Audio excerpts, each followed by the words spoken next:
What's going on, everybody? I'm Hugstime, and today I'm going to be playing, well, not playing, Theorycrafting with Li-Ming, the newest character to be added to the PTR. I'm really excited about this, actually. The wizard from Diablo 3 was by far my favorite class to play, so I am very pumped that they added her to Heroes of the Storm. It's really satisfying. I played around with her for a little bit in try mode, like right meow. I tried to play a game with her, but I was sitting in queue for like 20 minutes. I'm like, fuck that. I want to at least show you guys the basics, because it's really fun, and she's a very interesting hero. I'm really looking forward to where things go with Li-Ming. But enough of that.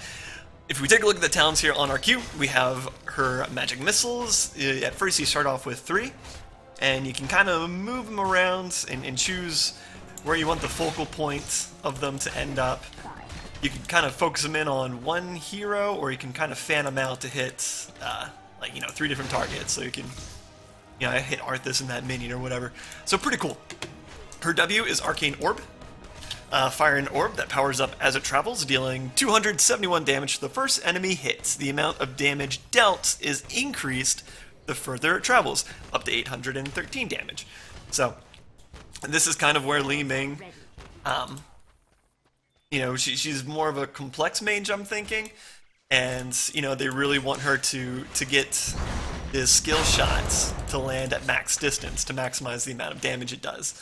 So, it's not going to help at all if you fire this thing point blank. If you see we did like 800 some damage to Arthas, if we move up to a structure, if we shoot it point blank, it did half that, 451. So they definitely incentivize you to keep your distance with this orb. Yeah, does huge splash damage. And then her E is teleport, a very short range blink, kind of like Zeratul blink. The difference is it's a shorter range, but also a much shorter cooldown, so really, really good for dodging skill shots like Kael'thas's Gravity Lapse, or, I don't know, whoever has a skill shot, Raynor, whatever, I don't know. You're able to just warp to an area instantly, and it's on a 5-second cooldown, so not bad at all.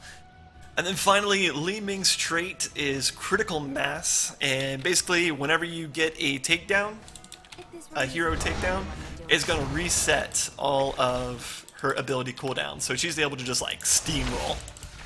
It's really strong. Really strong.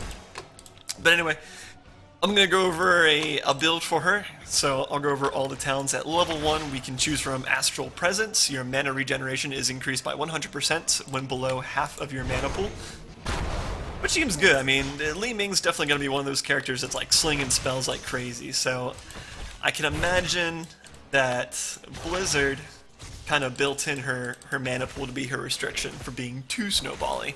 So this could be good. The next one, though, Power Hungry, does seem very interesting. Regeneration Globes restore 100% more mana, so double the mana that you would usually get from one of those Restoration Globes. Dogs are going crazy. And cat. Where was I? Oh yeah. So they restore more mana, and they grant 10% ability power for 20 seconds.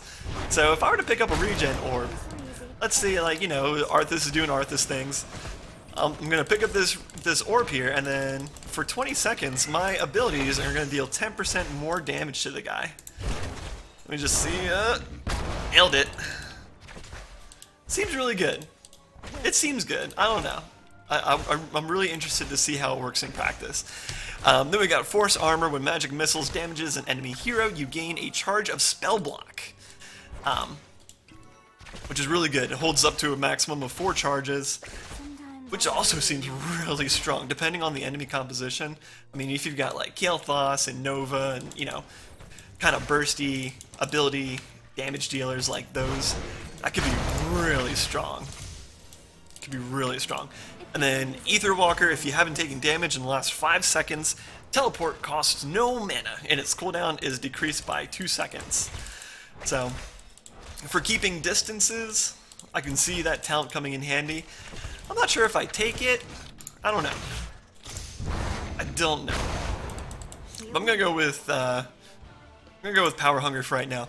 At level 4, we can take Charge Blast, basic attacking a target enemy hit by magic missiles does an extra 191 damage. So you hit him with your missiles, your pew-pews, and then you just auto attack for more damage. It's pretty cool. S of Johan, Arcane Orb damages enemies are pulled towards its center. So pretty interesting. I'm not sure.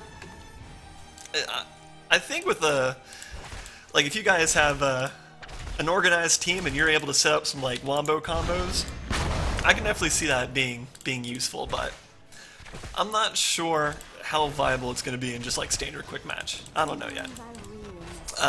Triumvirate?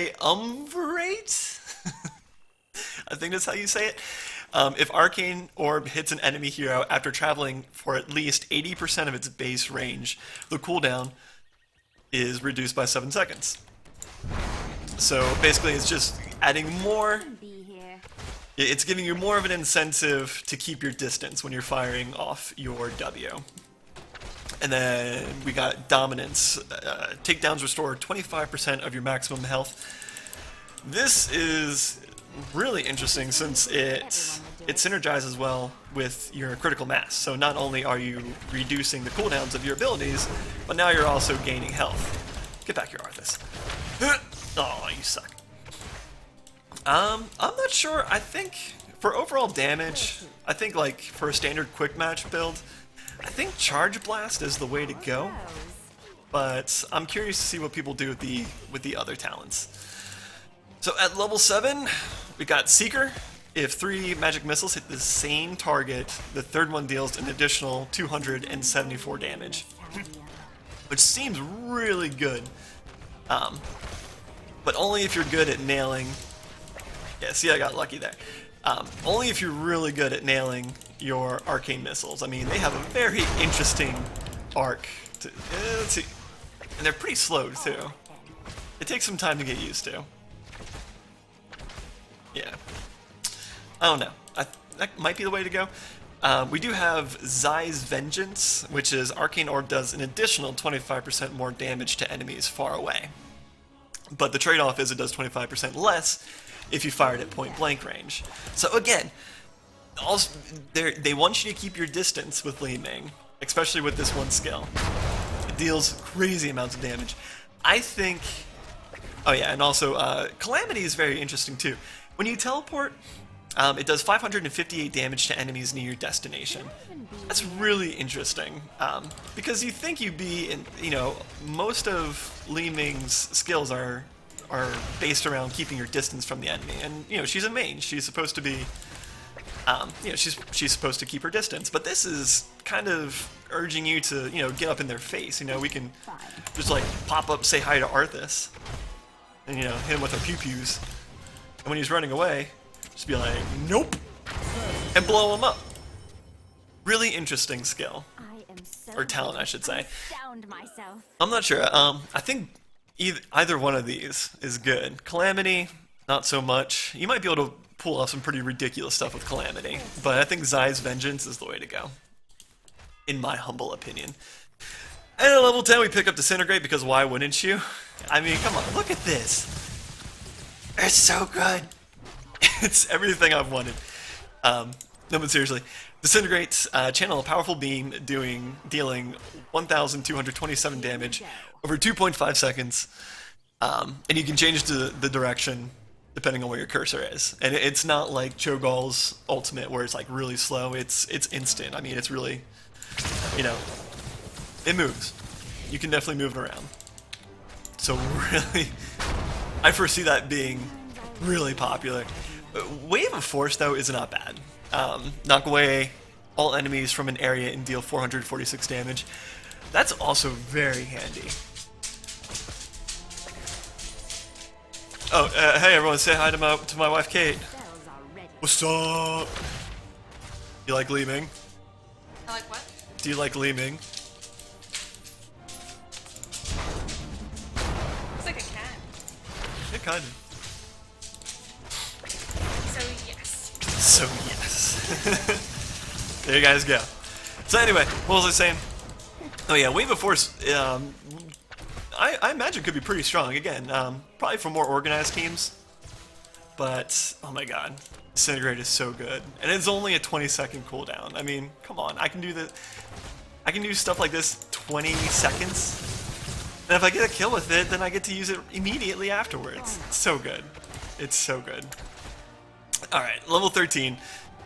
We have the option of Cannoneer. When you use a basic ability, increase your next basic attack by 75%. When you use an ability, I'm sorry. Increase your next basic attack by 75% and cause it to deal ability damage, and this can stack up to 3 times. And then we also have Glass Cannon. This is actually used in Diablo 3 all the time. I always had this passive going on my wizard.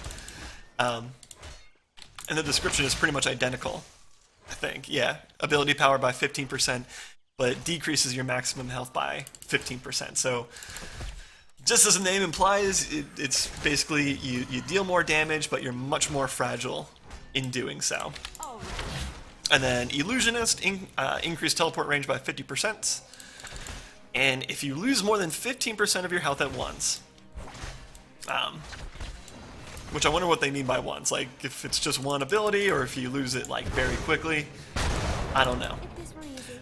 But if you lose 15% of your health at once, its cooldown is instantly refreshed. This cannot happen more than once every 4 seconds. So if you're in a tight space, if you have enemies diving on you like crazy, Illusionist is the way to go, I'm thinking. I mean, you're able to blink. You know, the blink's already on a 5-second cooldown. But the fact if you know... Oh, so good. If you get dove on a lot, this could probably help you escape a lot of situations. Overall, I like Glass Cannon, man. I think it just feels right to me. It just feels right. Level 16, this one's a really interesting tier. Fireflies drastically increases the your magic missile speed, so I imagine it's much easier to hit a moving target, and lowers its cooldown by 1 second. Or you could go with Mirror Ball, which adds an additional 2 missiles to your salvo of pew-pews. Which also sounds really good. It sounds really good. Arcane Orbits. Arcane Orb travels 25% farther, doing up to 25% more damage, which is really interesting. I mean, if you chose some of the earlier Arcane Orb talents, so good. If you chose some of the Arcane Orb talents in the beginning, like, let's see, Zai's Vengeance, for example, I'm curious to see if it synergizes well, because this is going to multiply it by 25% when you hit it at max range, and this is going to... I'll have to see if it synergizes, because essentially, I mean, if you're making it a longer travel time, and you also get the multiplier, then it should also stack with Zai's Vengeance. So you can be setting off like a little mini nuke with this thing. You know what I'm saying? Could be good. Or we got Diamond Skin. Again, this is like another talent if you're getting harassed really badly by the enemy team. But when you teleport, you gain 25% of your maximum health as a shield for 4 seconds. Which, I mean, you can teleport every 5 seconds, so that basically gives you Diamond Skin all the time. Oh, come on now. Which also seems really good. I'm gonna take Mirror Ball, just because the skill shot looks so freaking cool. Look at that. Look at that crap. So yeah, as you can see, we are dealing tremendous amounts of damage. Really good. And then level 20.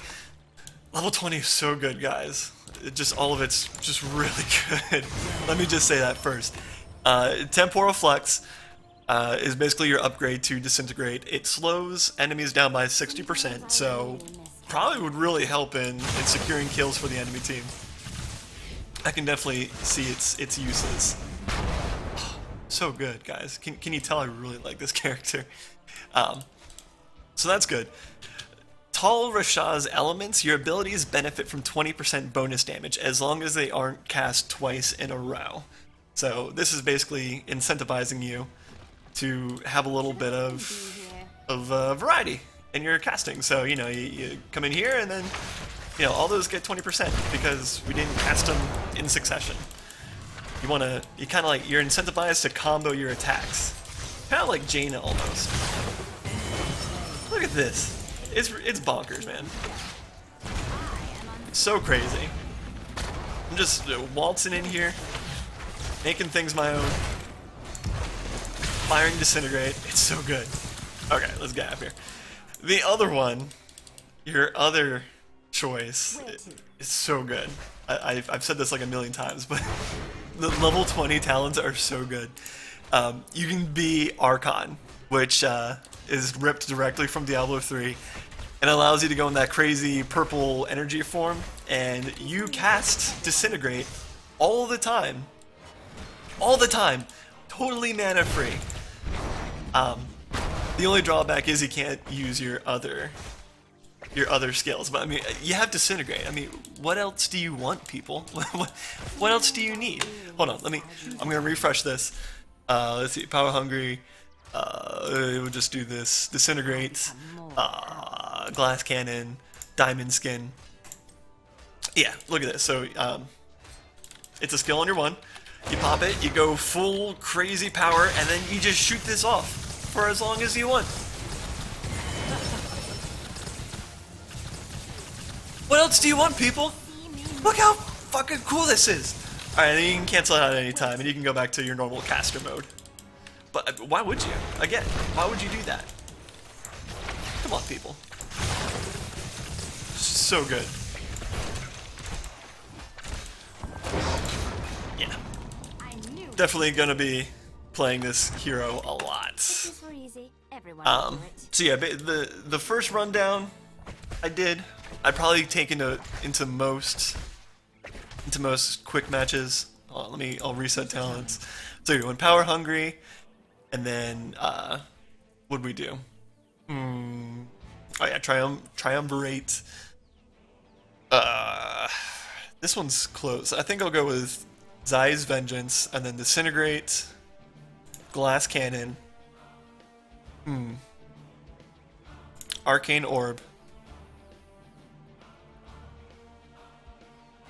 I don't know, man. It's such a...